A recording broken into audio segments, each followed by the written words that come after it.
Aujourd'hui, je vais vous présenter une technique de la communication, à savoir le travail de groupe. Le travail de groupe, c'est un travail d'équipe. Les participants étudient une question, échangent leurs connaissances et leurs opinions sur un sujet de façon responsable et collaborative. Le travail de groupe développe particulièrement les compétences sociales, mais poursuit également l'objectif d'intensifier l'apprentissage disciplinaire. Donc, le travail de groupe, il va nous permettre la répartition des tâches. Donc, c'est un sujet essentiel et donc à ne pas prendre à la légère. Pourquoi? Tout simplement parce qu'il est la base même du travail en équipe. Tout part de là. Le réflexe d'un manager ou d'un chef d'équipe va être de partager le travail en fonction des compétences de ses collaborateurs. C'est une démarche certes logique, mais on peut aller bien plus loin. Chacun est unique, nous sommes tous motivés par des éléments différents. Deuxièmement, le travail de groupe va nous permettre aussi l'utilisation optimale des talents de chacun. C'est bien connu que pour être compétent, il faut réunir un éventail de savoirs complémentaires et une utilisation optimale de ses talents et de ses compétences qui vont contribuer à l'excellence de l'équipe. Il est essentiel pour l'étudiant d'avoir un portrait clair des tâches à accomplir afin de les relier adéquatement à ses talents et si besoin de compléter l'équipe. Troisièmement, le travail de groupe va nous permettre de prendre les meilleures décisions. Nous prenons des décisions tous les jours. Tout ce que nous disons ou tout ce que nous faisons est le résultat d'une décision, qu'elle soit consciente ou non. Pour chaque choix, grand ou petit, il n'existe pas de formule simple pour prendre la bonne décision. La meilleure chose à faire est d'aborder ce choix en utilisant le plus de points de vue possible avant de choisir une réalisation qui semble raisonnable et équilibrée. Donc, le partage des jugements individuels augmente la chance de succès car il réduit les erreurs individuelles et encourage les évaluations objectives. Le travail de groupe nous permet aussi de prendre en considération ou de prendre en charge des tâches qui sont complexes. Donc, c'est un caractère de ce qui est complexe, donc il est constitué de nombreux éléments qui sont difficiles à percevoir.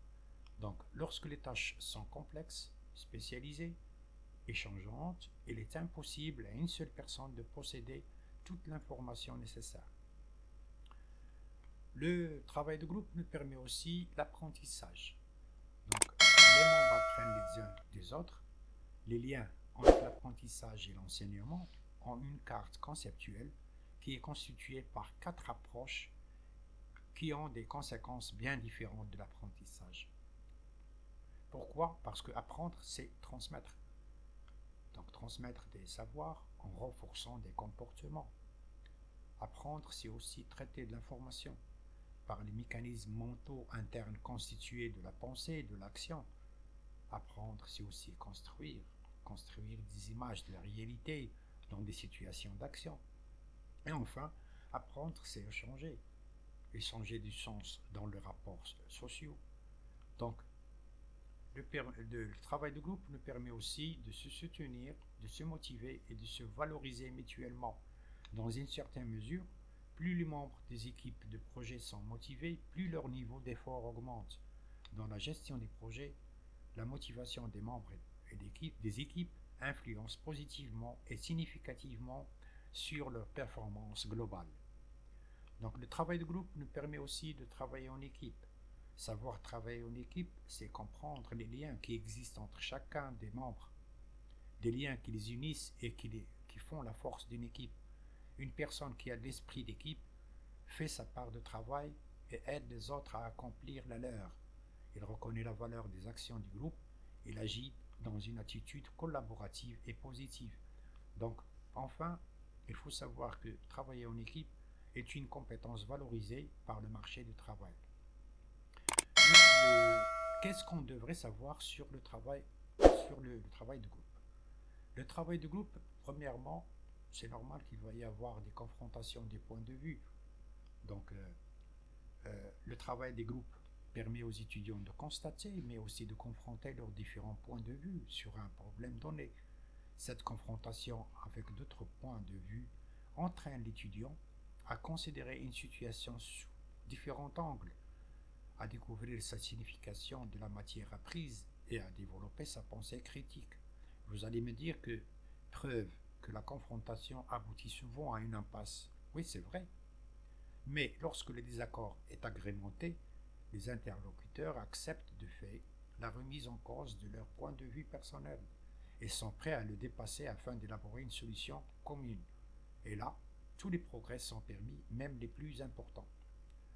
Deuxièmement, on doit savoir que s'il y a confrontation des points de vue, donc il va y avoir une agrémentation. Donc les étudiants sont obligés d'apporter des arguments pour justifier leur point de vue. Les interlocuteurs acceptent du fait de la mise en cause de leur point de vue personnel et sont prêts à dépasser afin d'élaborer une solution commune.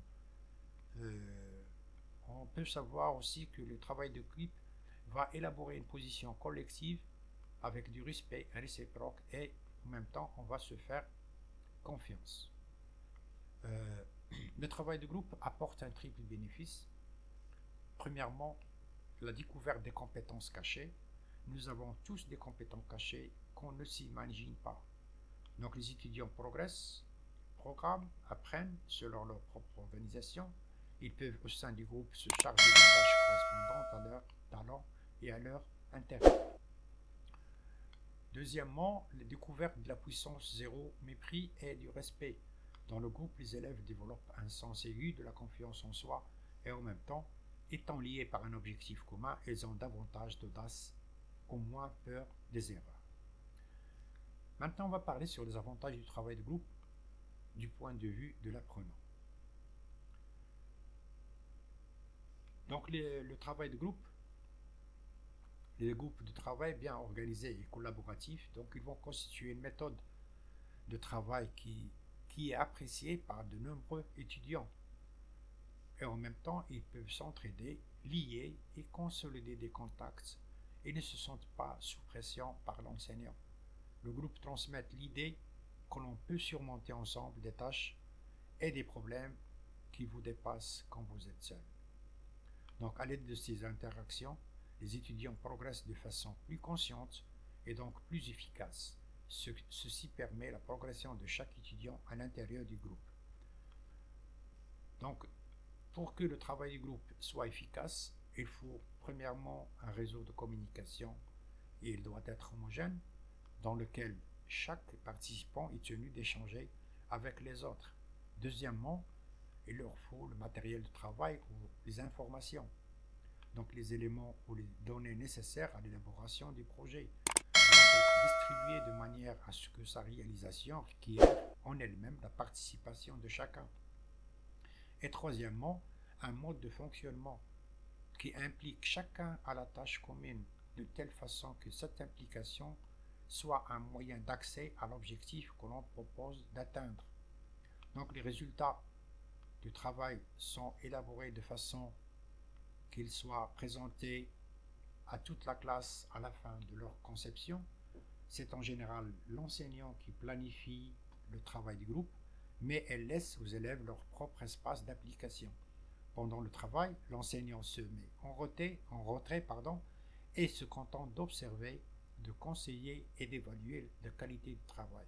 De nombreuses formes d'organisation ont été développées pour la méthodologie de travail des groupes et des présentations des étudiants. Donc, ils permettent un apprentissage orienté avec l'acquisition de compétences et de former des classes de travail collaboratifs en équipe. Donc, jusque-là, on a fini la vidéo. Donc, la prochaine fois, ce sera l'exposé.